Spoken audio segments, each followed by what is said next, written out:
ব্যান্ডেল চার্চের নাম আমরা কম বেশি সবাই শুনেছি, তবে ব্যান্ডেল চার্চের আশেপাশে আরও কয়েকটি জায়গা আছে যেগুলির আকর্ষণীয়তা ব্যান্ডেল চার্চের চেয়ে কোনো অংশেই কম নয়। যেমন 263 বছরের পুরানো হুগলির ইমামবাড়া, লাহিড়ী বাবার আশ্রম এবং 210 বছরের প্রাচীন বাঁশবেড়িয়ার হংসেশ্বরী কালী মন্দির। 152টা সিঁড়ির মধ্যে 100টা সিঁড়ি ভাঙা হয়ে গেছে, এখনও 52টা সিঁড়ি। হুগলির ইমামবাড়ায় দেখতে পাবেন সূর্যঘড়ি 150 ফুট উঁচু এবং 80 মণ ওজনের ঘণ্টা ঘড়ি। হংসেশ্বরী মন্দিরে দেখতে পাবেন জাগ্রত মায়ের বিচিত্র মূর্তি, 13 মিনার বিশিষ্ট মন্দির ও অনন্ত বাসুদেবের মন্দির। লাহিড়ী বাবার আশ্রমে দেখতে পাবেন শ্বেত পাথরের দৃষ্টিনন্দন মন্দির ও শান্ত পরিবেশ। আর ব্যান্ডেল চার্চ, যেটা পশ্চিমবঙ্গের প্রথম চার্চ, সেখানে দেখতে পাবেন অসাধারণ প্রার্থনা গৃহ, 369 বছরের জাহাজের প্রাচীন মাস্তুল আর অসাধারণ আর্কিটেকচার। আজকে ব্লগটা শুরু করছি বাঁশবেড়িয়া স্টেশন থেকে। আজকে এই ব্লগে আমি ব্যান্ডেল শহরটাকে ঘুরে দেখব। বাই দ্য ওয়ে, ব্যান্ডেল ঘোরার জন্য বেসিক্যালি মানুষ ব্যান্ডেল জংশনে নামেন, তবে যেসব দ্রষ্টব্য স্থানে আমি ঘুরে দেখব সেই সব স্থানের ওপেনিং টাইম এবং ক্লোজিং টাইমের উপর বেস করে আমি আজকের ট্যুর প্ল্যানটা তৈরি করেছি। হুগলির ইমামবাড়া এবং ব্যান্ডেল চার্চ এই দুটো প্রায় সারাদিনই খোলা থাকে, কিন্তু হংসেশ্বরী মন্দির আর লাহিড়ী বাবার আশ্রম এই দুটো কিন্তু সারাদিন খোলা থাকে না।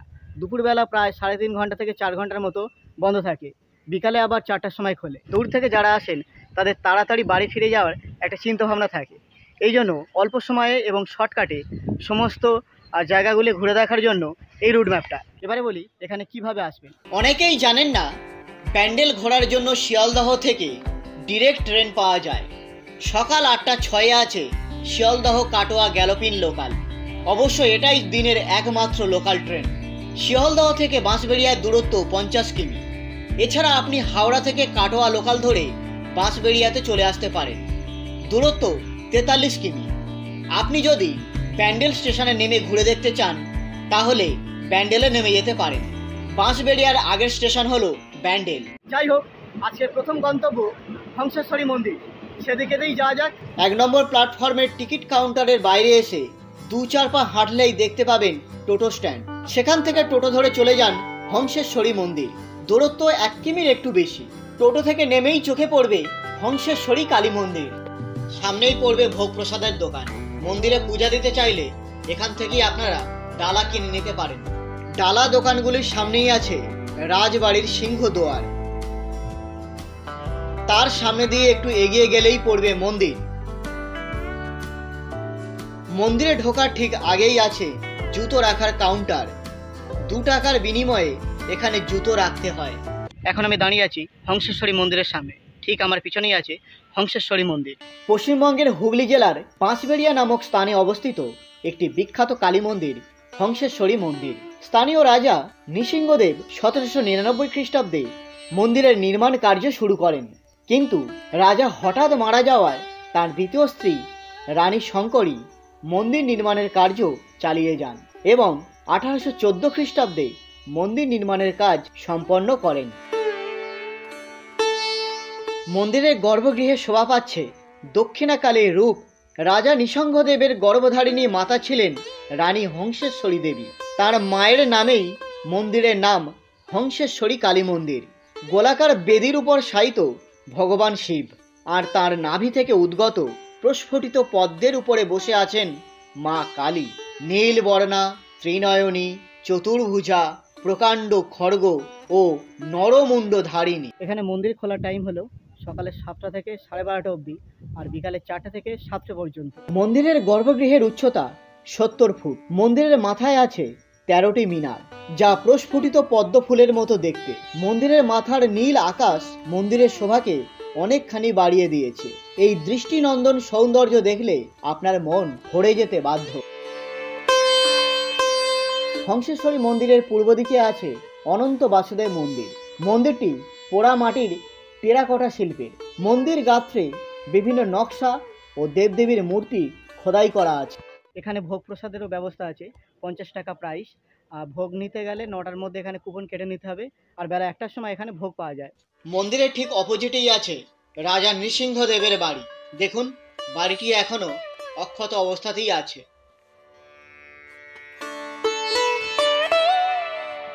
হংসেশ্বরী মন্দির থেকে বের হয়ে সামনেই পড়বে টোটো স্ট্যান্ড। এই টোটো ধরে এবার এখান থেকে আমি যাব লাহিড়ী বাবার আশ্রম। এখান থেকে লাহিড়ী বাবার আশ্রম প্রায় 9 কিমি। সরাসরি এখান থেকে টোটো পাওয়া যাচ্ছে। আপনি যদি লাহিড়ী বাবার আশ্রমটাকে স্কিপ করে ব্যান্ডেল চার্চে যেতে চান তাহলে এখান থেকে সরাসরি ব্যান্ডেল চার্চেও যেতে পারবেন।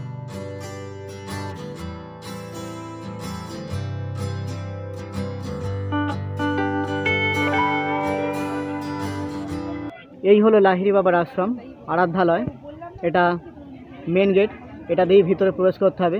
তো চলুন ভিতরে যাওয়া যাক। এখন আমি পৌঁছে গেছি লাহিড়ী বাবার আশ্রমে। তো সেই আশ্রমের ভিতরের দিকে যাচ্ছি এবারে। মূল মন্দিরে প্রবেশের আগে এখানে এইরকম একটা কড়া আছে, এই যে দেখুন। সামনে একজন ধুনাচি নিয়ে যাচ্ছে আর তার পিছনে একজন ঘন্টা বাজাচ্ছে, আর তাদের পিছনে 4 জন ব্যক্তি মা দুর্গাকে কাঁধে করে বহন করে নিয়ে যাচ্ছে বিসর্জনের উদ্দেশ্যে। অর্থাৎ বিসর্জনের একটা দৃশ্য এখানে ফুটিয়ে তোলা হয়েছে, বেশ দারুণভাবে, দারুণ দেখতে লাগছে।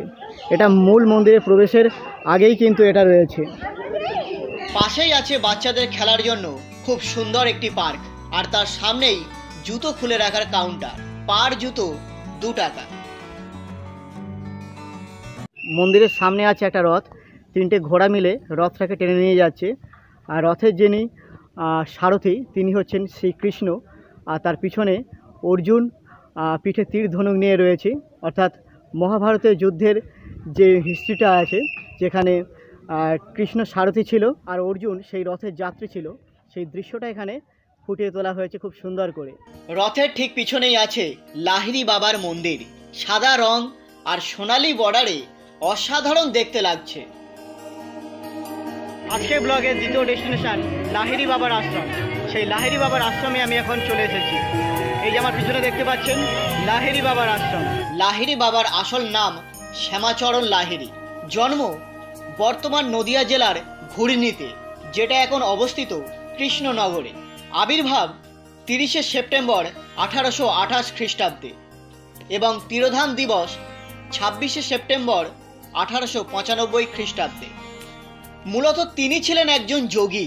প্রথম জীবনে তিনি ব্রিটিশ সামরিক প্রকৌশল বিভাগের হিসাব রক্ষক ছিলেন। 1861 খ্রিস্টাব্দে হিমালয়ের পাদদেশে রানী ক্ষেত্রে বদলি হয়ে যান। সেখান থেকেই জীবনের আধ্যাত্মিক পরিবর্তন শুরু। তিনি মানবতার বাবাজির শিষ্যত্ব গ্রহণ করেন এবং ক্রিয়াযোগ বিষয়ে সাধনা করেন। এই মন্দিরে মেয়েদের প্রবেশের জন্য আলাদা একটা রীতি আছে। এই মন্দিরে মেয়েদের প্রবেশ করতে হলে মাথায় ওড়না কিংবা শাড়ির আঁচল দিয়ে তারপরেই প্রবেশ করতে হবে। মেন মন্দিরের বাম দিকে রয়েছে একটা খুব সুন্দর কালী মন্দির। এই যে পঞ্চচূড়া বিশিষ্ট একটা মন্দির আছে।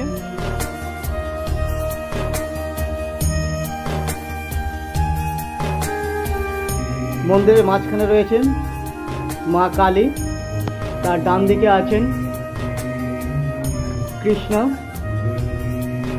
আর বাম দিকে আছেন মা দুর্গা।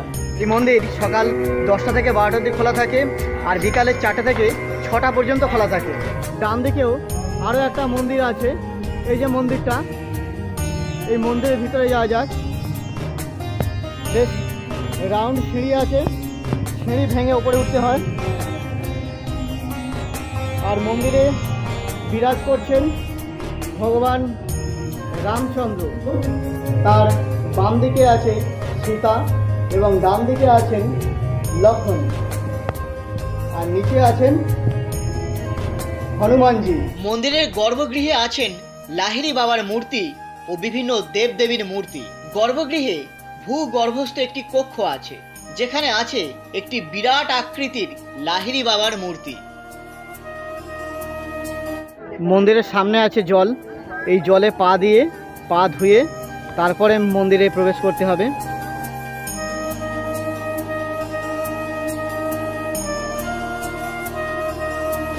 আপনারা চাইলে হংসেশ্বরী মন্দির থেকে না এসে সরাসরি ব্যান্ডেল থেকেও এই মন্দিরে আসতে পারেন। যদি ব্যান্ডেল স্টেশন থেকে এই মন্দিরে আসতে চান তাহলে ডিস্ট্যান্স মোটামুটি 4.7 কিমি, আর যদি ব্যান্ডেল চার্চ থেকে এই মন্দিরে আসতে চান তাহলে দূরত্ব 6.8 কিমি।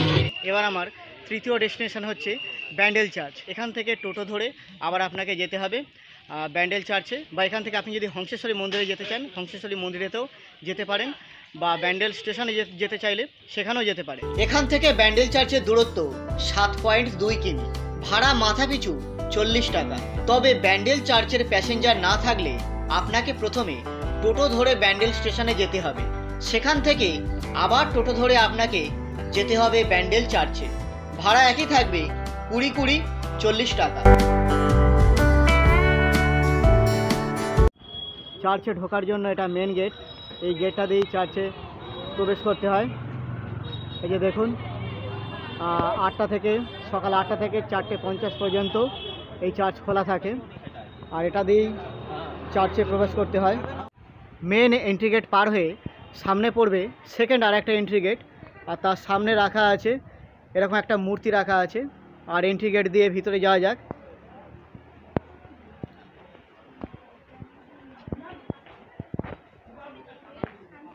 সামনেই রাখা আছে প্রভু যিশুর মূর্তি। এখানে একটা মূর্তি রাখা আছে, প্রভু যিশুকে একজন পা ধুইয়ে দিচ্ছে। আর তারপরে আবার এখানে প্রভু যিশুর মূর্তি রাখা আছে। এই যে দেখুন, মাঝখানে প্রভু যিশু আছে, আর এখানে কয়েকটা মূর্তি করা আছে যারা প্রভু যিশুর দিকে তাকিয়ে আছে এবং প্রার্থনারতা। এদিকেও একটা আছে। এই আর একটু সামনে যাওয়া যাক। সামনেও অনেকগুলো প্রভু যিশুর মূর্তি রাখা আছে। এই দেখুন প্রভু যিশুর মূর্তি। প্রভু যিশু ক্রুশবিদ্ধ অবস্থায় আছেন, আর তার সামনে 3 জন নারী আছে যারা প্রভু যিশুর সামনে হাত জড়ো করে আছেন। আর ওই দিকেতেও আছে ওই। আর এটা হচ্ছে মেন চার্চ, ব্যান্ডেল চার্চ। এই যে এটা ব্যান্ডেল চার্চ। আর তার পাশে একটা এরকম ঘর করা আছে, এখানেতে বহু প্রাচীন জাহাজের মাস্তুল সংরক্ষণ করা আছে। এই জাহাজের মাস্তুলের একটা ইতিহাস আছে, তো সেই ইতিহাসটা আমি আপনাদেরকে বলবো। চার্চের ঠিক সামনে মানে আমার পিছনে এই যে অংশটা, এখানে বহু পুরানো প্রাচীন একটি জাহাজের মাস্তুল রাখা আছে। তো চলুন সেই মাস্তুলটা আপনাদেরকে দেখাই। 1655 খ্রিস্টাব্দে এক গ্রীষ্মের সকালে আকস্মিকভাবে একটি পর্তুগিজ জাহাজ ব্যান্ডেল গির্জার ঘাটে এসে উপস্থিত হয়। জাহাজটি বঙ্গোপসাগরে প্রবল ঝড়ের সম্মুখীন হলে চিরদয়াময়ী নিত্যকুমারী মারিয়ামের নিকট জাহাজের ক্যাপ্টেন প্রার্থনা করেন। তিনি প্রতিশ্রুতি দেন, যদি তিনি রক্ষা পান তাহলে যাত্রাপথের প্রথমেই যে গির্জা পড়বে সেখানে তিনি জাহাজের একটি মাস্তুল দান করবেন। প্রচণ্ড ঝড়ের হাত থেকে জাহাজ রক্ষা পেল, আর প্রতিশ্রুতি অনুসারে ক্যাপ্টেন তার যাত্রাপথের প্রথমে পড়া এই ব্যান্ডেল চার্চে জাহাজের একটি মাস্তুল দান করেন। বর্তমানে এটি দুভাগ হয়ে গেছে। পর্তুগিজ ভাষায় জাহাজের মাস্তুলকে বলে ব্যান্ডেল, সেই থেকে এই চার্চের নাম ব্যান্ডেল চার্চ, আর এই শহরের নাম ব্যান্ডেল শহর, যদিও এই মতের অনেকে সমালোচনা করেন। খ্রিস্টান ধর্মে দুটি ভাগ আছে, একটা প্রোটেস্ট্যান্ট আর একটা ক্যাথলিক। প্রোটেস্ট্যান্ট চার্চে প্রভু যিশুর কোনো মূর্তি থাকে না, কারণ তারা মূর্তিতে বিশ্বাসী নন। আর যেগুলো ক্যাথলিক চার্চ হয় সেই চার্চে কিন্তু প্রভু যিশুর মূর্তি থাকে। যেমন এই যে চার্চটা ব্যান্ডেল চার্চ, এই চার্চটা কিন্তু ক্যাথলিক চার্চ। এই জন্য এই চার্চের ভিতরে এবং বাইরে চারিদিকেই প্রভু যিশুর বিভিন্ন মূর্তি ছড়িয়ে ছিটিয়ে আছে। চার্চে ঢোকার মুখেই আছে মরিয়ামের স্ট্যাচু, একটি পদ্ম ফুলের উপরে বিরাজমান জাহাজ, তার উপর শিশু যিশুকে কোলে নিয়ে দণ্ডায়মান মাতা মারিয়াম। 1498 খ্রিস্টাব্দে ভাস্কো ডা গামার ভারতে আসার জলপথ আবিষ্কার করার পর থেকে পর্তুগিজরা একে একে এদেশে আসতে থাকেন। 16 শতাব্দীর মধ্যভাগ থেকে পর্তুগিজরা ব্যান্ডেলকে বন্দর হিসাবে ব্যবহার করতে থাকেন। 1571 খ্রিস্টাব্দে তারা মুঘল সম্রাট আকবরের কাছ থেকে হুগলিতে একটি শহর নির্মাণের অনুমতি পান। এখানকার পাদ্রীরা স্থানীয় লোকদের মধ্যে খ্রিস্টান ধর্ম প্রচার করতে থাকেন। এরপর সম্রাটের অনুমতি নিয়ে 1599 খ্রিস্টাব্দে ব্যান্ডেলে একটি চার্চ নির্মাণ করেন, কিন্তু 1632 খ্রিস্টাব্দে মুঘল সম্রাট শাহজাহান এই চার্চ ধ্বংস করে দেন ও আগুন লাগিয়ে দেন। ফাদার জোয়ান ডে ক্রুজকে বন্দি করে আগ্রায় নিয়ে যাওয়া হয়। সেখানে উন্মত্ত হাতির সামনে তাকে ফেলে দেওয়া হয়, কিন্তু অলৌকিকভাবে হাতিটি তাকে পিষে মারার পরিবর্তে শুঁড়ে করে পিঠে তুলে বসিয়ে নেয়। এই ঘটনায় সম্রাট বেশ চমৎকৃত হন এবং ফাদারকে মুক্তি দেন। এছাড়া গির্জার জন্য করমুক্ত জমি প্রদান করেন। এটি পশ্চিমবঙ্গের প্রথম চার্চ এবং এর প্রকৃত নাম the basilica of the Holi রোজারি। চার্চের ভিতরে একটা পিসফুল বাতাবরণ, চারিদিকটা আপনি যখন ঘুরবেন তখন আপনার মন একটা প্রশান্তিতে ভরে যাবে। এটাই চার্চ।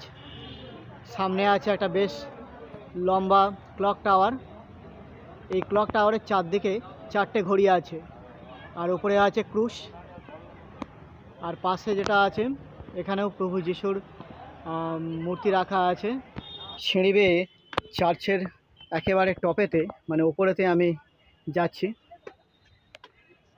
বেশ অনেকগুলো সিঁড়ি আছে, সরু সরু সিঁড়ি। সেই সিঁড়ি বেয়ে ওপরের দিকে যাচ্ছি। এখানে প্রভু যিশুর ক্রুশ চিহ্ন আছে একেবারে প্রাসাদের টপেতে মানে ছাদের ওপরে। আর এখানে মোমবাতি জ্বলছে, ধূপ জ্বলছে। আর এখানে মাতা মেরি এবং তার কোলে রয়েছেন প্রভু যিশু। ব্যান্ডেল চার্চ থেকে বের হয়ে এবার আমি যাব হুগলির ইমামবাড়াতে। এখান থেকে ইমামবাড়ার দূরত্ব প্রায় 1.5 কিমি। চার্চের বাইরে বের হয়েই টোটো পেয়ে যাবেন। এখন আমি এসে গেছি আমার আজকের ব্লগের লাস্ট ডেস্টিনেশন হুগলির ইমামবাড়া। আমার পিছনেই আছে এই ইমামবাড়া। ইমামবাড়ার ভিতরে ঢোকার আগে বাইরে থেকে একবার আপনাদেরকে ইমামবাড়াটা দেখায়। এইটা হচ্ছে ইমামবাড়া। সামনেই আছে একটি ক্লক টাওয়ার। এই ক্লক টাওয়ার এর হাইট কিন্তু 150 ফুট, আর এর ভিতরে 3টি ঘন্টা আছে। একটা ঘন্টার ওয়েট 80 মণ। 80 × 40 গুণ করলে যত হবে তত কেজি হচ্ছে একটা ঘন্টার ওয়েট। এছাড়াও আরও 2টো ঘন্টা আছে, সেগুলো আমি ভিতরে গিয়ে দেখাবো। আর যে ঘড়িটা আছে সেই ঘড়ির দম দেওয়ার জন্য যে কাঁটা, সেই কাঁটার ওয়েট হচ্ছে 20 কেজি। দুজনে মিলে দম দিতে হয়। ইমামবাড়া কোনো মসজিদ নয়। ইমাম শব্দের অর্থ হলো মুসলিম ধর্মীয় নেতা, আর ইমামবাড়া শব্দের অর্থ হলো ইমামের বাড়ি। 1841 থেকে 1861 খ্রিস্টাব্দ দীর্ঘ 20 বছর ধরে এই ইমামবাড়াটি হাজি মহসিনের রেখে যাওয়া টাকায় নির্মাণ করা হয়। হাজি মহসিন ছিলেন 19 শতাব্দীর অবিভক্ত বাংলার হুগলি জেলার একজন জনহিতৈষী, ধার্মিক ও দানশীল ব্যক্তি। তাঁর নামে এখনও পশ্চিমবঙ্গ ও বাংলাদেশে বহু স্কুল কলেজ আছে। ইমামবাড়া ভবনটি দ্বিতল কাঠামো, যার প্রবেশদ্বারের উপরে আছে একটি লম্বা ঘড়ি টাওয়ার। অভ্যন্তর ঝুলন্ত লণ্ঠন দ্বারা সুসজ্জিত। অসাধারণ আর্কিটেকচারে গড়ে ওঠা এই ইমামবাড়া মুসলিম স্থাপত্যের একটি অসাধারণ নিদর্শন। 5 টাওয়ারে ওঠার জন্য এদিকেই সিঁড়ি আছে। একটা ছেলেদের জন্য সিঁড়ি আছে আর একটা মেয়েদের জন্য, দুটো আলাদা আলাদা সিঁড়ি আছে। আর এখানে 152টা সিঁড়ি আছে। ভাবতে পারছেন, 152টা সিঁড়ি ভেঙে ওপরে যেতে হবে। সিঁড়িতে ওঠার রাস্তা বেশ অন্ধকার। আসুন যাই যাক।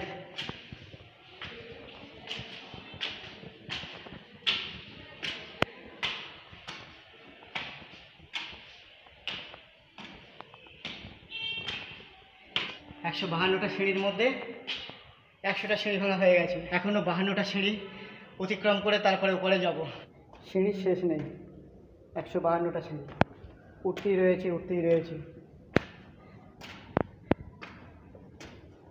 150 ফুট ক্লক টাওয়ারে উঠতে 152টা সিঁড়ি।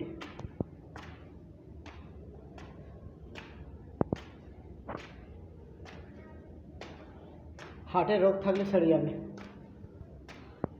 এই দেখুন, যে ঘড়ির কথা আমি বলছিলাম, ঘন্টা ঘড়ি। এখানে এই ঘন্টাগুলো কিন্তু বাজে। সব থেকে বড় ঘন্টা যেটা, এইটা, এর ওয়েট 80 মণ। আর একটা আছে 30 মণ, আর একটা আছে 40 মণ ওয়েট। খুবই ঘন কাঠির একটা দরজা আছে, এই জন্য ঘন্টাগুলোকে ঠিকঠাক দেখা যায় না। এই ঘড়ি সপ্তাহে একদিন দম দিতে হয়, আর দুজনে মিলে দম দিতে হয়। দম দেওয়া কাঁটার যে ওজন সেটাই 20 কেজি। ওপরে যে ওয়াচটা দেখলেন, ওই ওয়াচে যখন যা বাজবে সেই অনুযায়ী এখানে ঘন্টা বাজে, আপনা আপনি ঘন্টা বাজে, কেউ ঘন্টা মেরে দেয় না। এই যে দেখতে পাচ্ছেন, ঘন্টার হাতুড়ি কিন্তু ঘন্টাতে ঠেকে আছে, সময় হলেই বাজবে। একটা ঘন্টার ওয়েট 80 মণ। ওরে বাবা!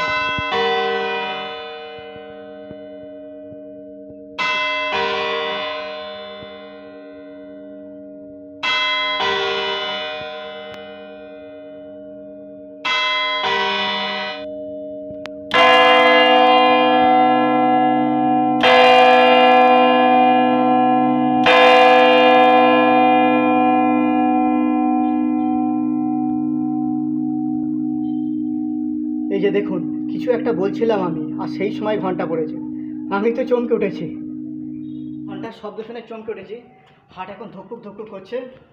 তো আরও করে উঠতে হবে। এখনও 152 সেই ওঠা হয়নি, এই মনে হয় শেষ হয়েছে। দেখি কই আছে আর না, 152 সিঁড়ি অবশেষে শেষ হয়ে গেছে। 152 সিঁড়ির কয়েকটা সিঁড়ি আগেই ঘন্টাটা আছে। আজকের ব্লগে কিন্তু হিন্দু, মুসলিম, খ্রিস্টান এই 3টে সম্প্রদায়েরই ধর্মীয় যে স্থাপত্য সেটা দর্শন করা হয়ে গেল। তবে এগুলো শুধুমাত্র ধর্মীয় আবেগ দিয়ে না দেখে এর কারুকার্য, স্থাপত্য, এর ঐতিহ্য, এগুলো দেখলে কিন্তু সবথেকে বেশি ভালো লাগবে। এই টাওয়ারের উপর থেকে কিন্তু দেখা যাচ্ছে ভাগীরথী নদী, অর্থাৎ ইমামবাড়ার পিছনেই আছে ভাগীরথী নদী। এই যে নদী দেখুন, অসাধারণ লাগছে। ইমামবাড়া, পিছনে আছে ভাগীরথী নদী, আর সেই ভাগীরথী নদীতে লঞ্চ যাচ্ছে। দেখুন, দারুণ লাগছে, তাই না?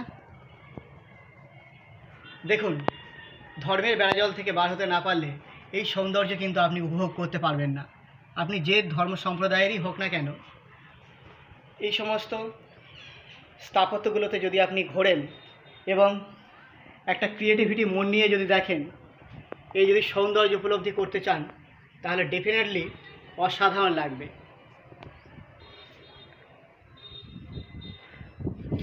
আর এদিকে ছাদ আছে, ছাদে যাওয়ার রাস্তা এটা। আর এই একটা ছোট গেট আছে, তবে সেটা তালা দিয়ে বন্ধ।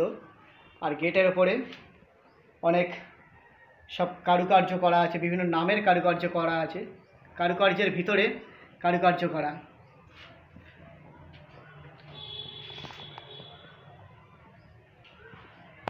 ভিতরটা ঠিক এইরকম,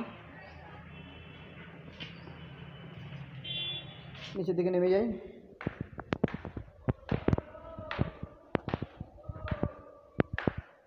ভিতরে কিন্তু আর কেউ নেই, মানে টাওয়ারের উপরে আমি একাই ছিলাম। নিচে কিছু লোক আছে দেখলাম, খুব বেশি লোক আজকে নেই।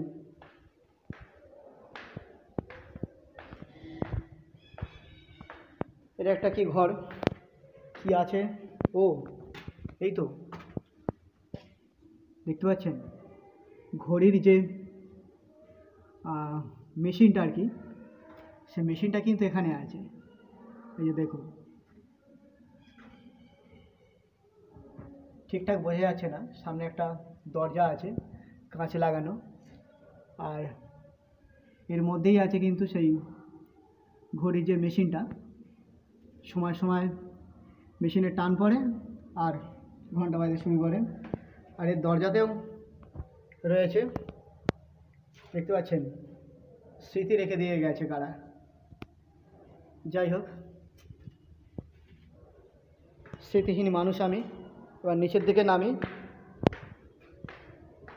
আবার 150টা সিঁড়ি বেয়ে, সরি 152টা সিঁড়ি বেয়ে আবার নিচের দিকে নামতে হবে।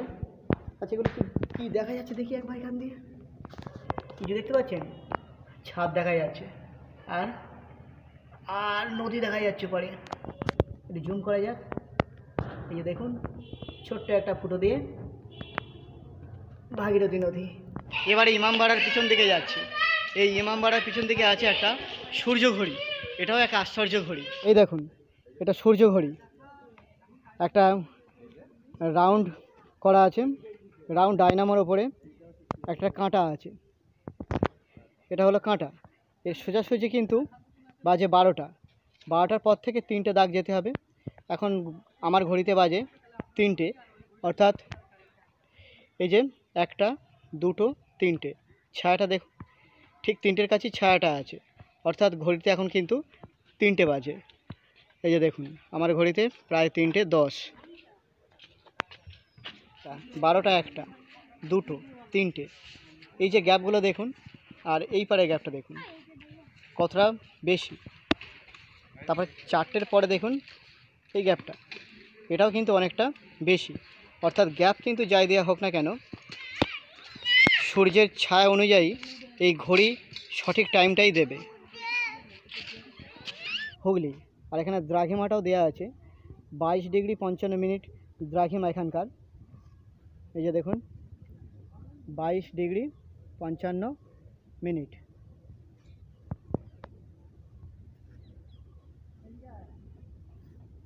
বেশ চওড়া এখানটায় নদী, আর সেই দূরে নদীর পাড় দেখা যাচ্ছে। আর এখান থেকে কিন্তু বোটিং করা যায়, এখানে এই বোটে করে সোজা ব্যান্ডেল চার্চে যাওয়া যায়। আজকে ব্যান্ডেল শহরের যে 4টে স্পট ঘুরে দেখার, সেই 4টে স্পট আমার ঘুরে দেখা হয়ে গেল। এই হুগলি ইমামবাড়ার কাছাকাছি আছে হুগলি ঘাট স্টেশন, প্রায় 600 মিটারের মধ্যেই পড়বে হুগলি ঘাট স্টেশন। আর হুগলি ঘাট স্টেশন থেকে যদি ট্রেন ধরা যায় তাহলে আর একটা স্টেশন মাঝখানে পড়ে গরিফা স্টেশনের পরই আছে নৈহাটি জংশন। আর নৈহাটি জংশন থেকে ট্রেন ধরে আমি সোজা চলে যাব শিয়ালদা, কিংবা যদি আমি হুগলি ঘাট থেকে ডিরেক্ট শিয়ালদা ট্রেন পেয়ে যাই তো সেই ট্রেন ধরে নেব। আমি ব্লগটি শুরু করেছিলাম বাঁশবেড়িয়া স্টেশন থেকে। আপনারা চাইলে কিন্তু যদি ঘুরে দেখতে চান এই 4টে স্পট, তাহলে কিন্তু এখানে যে হুগলিঘাট স্টেশনটা আছে সেই হুগলিঘাট স্টেশনে আসতে পারেন। হুগলিঘাট স্টেশন থেকে নেমে আপনি 4টে স্পট দেখতে পারেন। সেক্ষেত্রে আপনাকে শিয়ালদহ থেকে ট্রেন ধরে নৈহাটি হয়ে আপনাকে এই ব্যান্ডেলের ঠিক আগের স্টেশন হুগলিঘাট, সেখানে নামতে হবে। আর হাওড়া লাইন দিয়ে আসলে কিন্তু এই স্টেশনটা আপনি পাবেন না। আপনারা হুগলিঘাট, ব্যান্ডেল কিংবা বাঁশবেড়িয়া যে কোনো স্টেশনে নেমে অটো বুক করে নিতে পারেন। অটো বুক করলে মোটামুটি 700 থেকে 800 টাকা মতো ভাড়া পড়বে সারাদিনে। 4টে প্লেসই ওনারা ঘুরিয়ে দেখাবে। আর চাইলে আপনারা কাটা গাড়ি করেও ঘুরতে পারেন। আজকে প্রচুর সিঁড়ি ভাঙতে হচ্ছে, সিঁড়ি ভেঙে ব্যান্ডেল চার্চের উপরে উঠলাম, ইমামবাড়াতে 152টা সিঁড়ি ভাঙলাম, আবার প্রচুর সিঁড়ি ভেঙে এই হুগলিঘাট স্টেশনে উঠছি। আজকে ফেব্রুয়ারি মাসের 9 তারিখ, চকলেট ডে, বাট আমার জন্য সিঁড়ি ভাঙা ডে। আমার দেখা প্রথম স্টেশন হচ্ছে এটাই, যে স্টেশনে কোনো দোকান নেই। তো যাই হোক, হুগলিঘাট স্টেশন এসে গেছি, আর ব্লগটা এখানেই শেষ করছি। ভালো থাকবেন, সুস্থ থাকবেন, আবার নেক্সট ভিডিওতে দেখা হচ্ছে।